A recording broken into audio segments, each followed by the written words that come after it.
A leak in a hotel in London. An Afghan resident has shared the footage with Newsnight. We're not naming the place for safeguarding reasons after being advised by the Home Office not to. More than 100 Afghans are staying here. They're part of the 15,000 who were brought to the UK after Kabul fell to the Taliban last August. No sleep, no. Hamza says he's fed up after spending months with his family at this hotel. Everything is no good, the lunch is no good, the cleaner is no good. So in the sixth floor is working, in the... There's some construction work. Yeah, I can't sleep, I can't, my lesson, everything. So it's really bad. And how are your family coping? My family is good, but my father is sick. I mean, my mom. So all is feeling is really bad. Mohammed, not his real name, feels the same. My wife, we have been married for years. I never see her getting angry with me. She is very polite in every way. But when she come here and stay in this hotel, she is getting angry like mental problems. She is in that room for 1 year with the kids, so things are not good for us. A spokesperson for the hotel said, "We understand that our Afghan refugee guests are in an incredibly difficult situation, and as such, on a daily basis, our hotel team goes above and beyond. The hotel operations manager spends approximately half of her working time with our Afghan guests and liaising with the council or the Home Office on their behalf." Several Afghans have complained to us about the hotels they're living in, saying that the rooms are cramped and the food is just mundane and repetitive. Newsnight now understands that the Home Office is negotiating with some local authorities to extend the Afghan hotel scheme into 2023, meaning some will be staying in hotels for longer.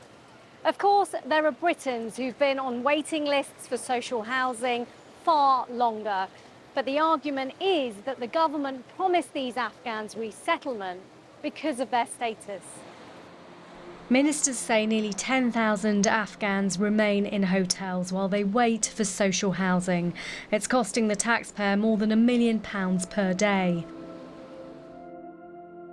The top Home Office official told MPs, "Even for a family in a hotel who would rather be integrated somewhere else, they are still better off in the UK than they would have been in Afghanistan." A view shared by some people living here. The Home Office says it's already housed 7,000 Afghans since June last year.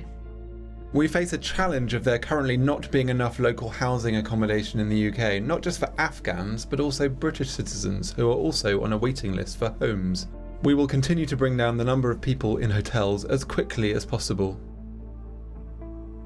Marwa Kufi's family has been separated, with members living in different hotels in different cities. We came from Afghanistan hoping that we are together and we are fine, but now we are newly recovering, and now if this happens, everyone will be far from each other and we'll be back to our, misery. After getting separated, I feel like that's when the bandage is open again. And it hurts, to be honest. Yeah, it really hurts. And it really hurts when I do a video call and I feel like we are in the same place and we are supposed to be together, but we aren't together anymore. Now a letter seen by Newsnight from the Refugees Minister Lord Harrington, sent to all councils at the end of June, says the government requires more than 2,000 additional properties to move these families out of bridging hotels.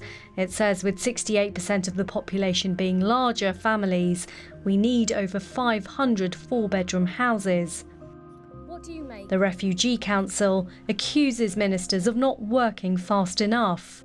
They promised them the support that they would need to be able to rebuild their lives, and that promise hasn't been fulfilled, and the government need to redouble their efforts to accommodate people. Last August, it was a world of nightmares. People in Kabul fleeing their homes to escape potential murder by the Taliban.